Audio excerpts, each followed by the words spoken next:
The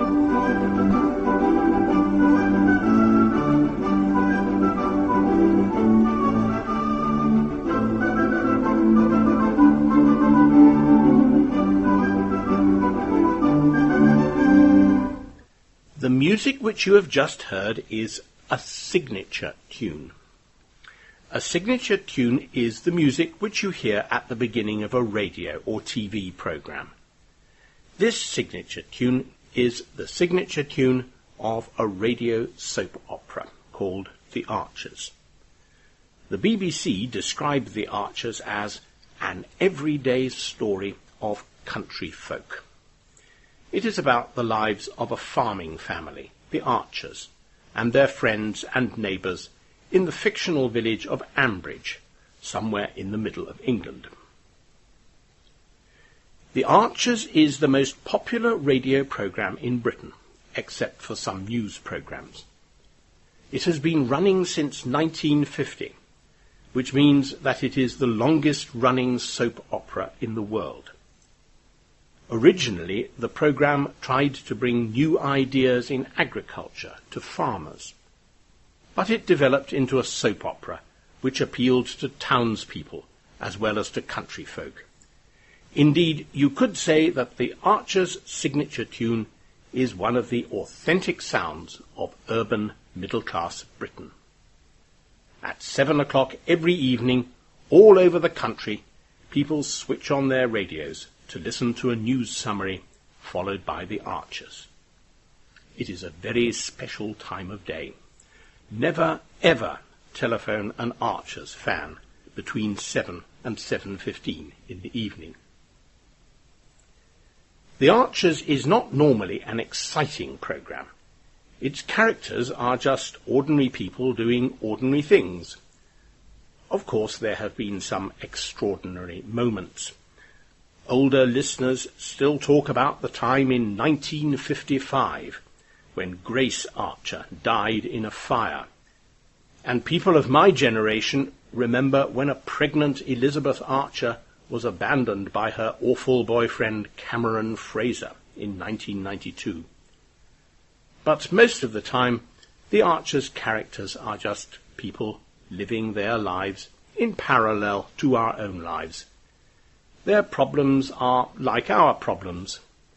They are interesting because they are ordinary, not because they are extraordinary. Many of the actors in The Archers stay with the programme for years. They grow old with their characters, and we feel as if we know them. Last week, The Archers celebrated its 60th birthday. The BBC told us that something special would happen. It would be something which would shake Ambridge to the core.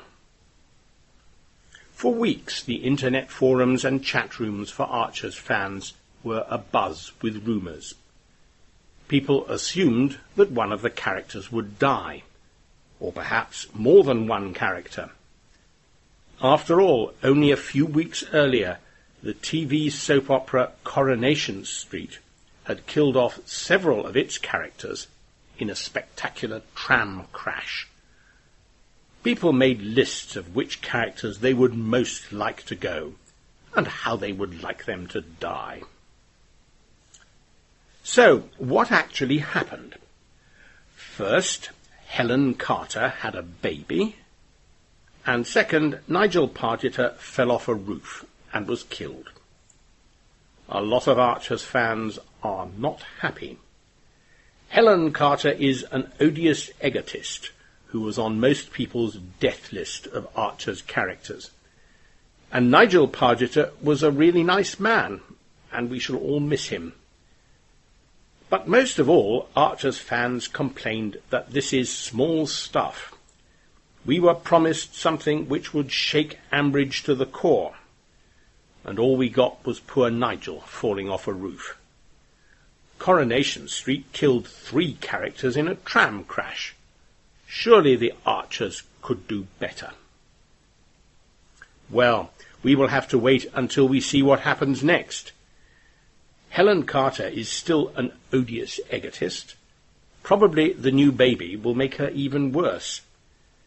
And we, the listeners, know why Nigel Pargeter was on the roof. He was there because David Archer persuaded him to climb the roof to remove a Happy New Year banner. And David Archer is the brother of Nigel's widow, Elizabeth. Yes, the same one who was dumped by Cameron Fraser in 1992. Elizabeth is a strong-minded woman. When she finds out why Nigel was on the roof, what will she do? You are now well on the way to becoming an Archer's expert. The BBC have an Archer's website for you to explore, and you can listen to the Archers on the BBC World Service or download the Archers podcasts from the BBC website. Happy listening. Goodbye.